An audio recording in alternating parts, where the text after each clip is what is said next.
தான் மரியாதை. இப்போ நாங்கள் ரோட்டில் நிற்கிறோம், பஸ்ஸில் ஓரமாக தான் நிற்கிறோம். சார் 6 மணிக்கு வர சொன்னது இன்ஸ்பெக்டர் தான் வர சொன்னாரு. 6 மணிக்கு வர சொல்லிட்டு அப்போ 8 மணிக்கு வர சொல்லுவாங்க. அதில் சண்டெல்லாம் வேணாம், அவங்களுக்கு 1000 வேலை இருக்கும், நம்ம பாருக்கு வேலை கிடையாது. ரேஷன் கண்டினா கூட வெளியே போங்க, ஏசி வரணும் தப்பு இல்லை.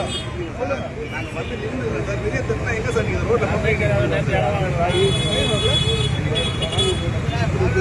திருப்பி வந்துட்டு போட்டுருக்கா சார். நாங்கள் எவ்வளோ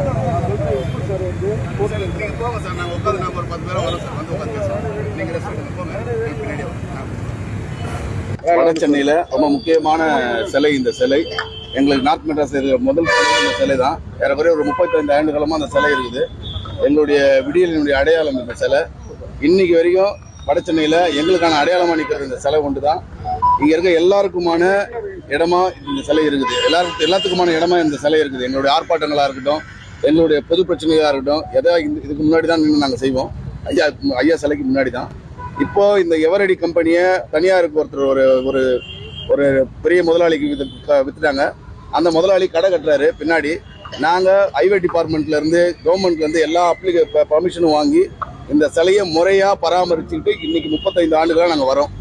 இந்த சிலைக்கு இன்னைக்கு காவல்துறையிலிருந்து நெருக்கடி கொடுத்துருக்குறாங்க, விசாரிச்சிருக்கிறாங்க.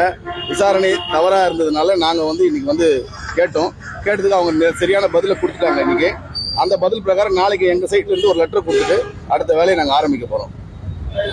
காரணம் என்ன சொல்கிறாங்க? முதலாளிங்க தான் ஒன்றை வந்த பின்னாடி ஊர் பின்னாடி வரட்டாது, அந்த கதை தான். நீங்களாம் வாய் முடிஞ்ச எல்லாரும் உட்காந்துனே இருங்க.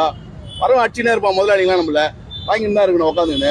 அதுதானே நம்ம பிறந்துருக்குறோம்.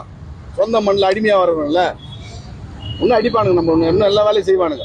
ஊரக்குடிகளை விரட்டணும், அவ்வளோதான். ஊரக்குடி மக்களை விரட்ட வேண்டும். அரசியல் தலையிட இருக்காங்க. இது வரைக்கும் அரசியல் தலையீடு இல்லை, முதலாளிங்க தலையீடு தான் இருக்குது. அதுக்கு கையூட்டுறவங்களோட தலையீடு தான் இருக்குது.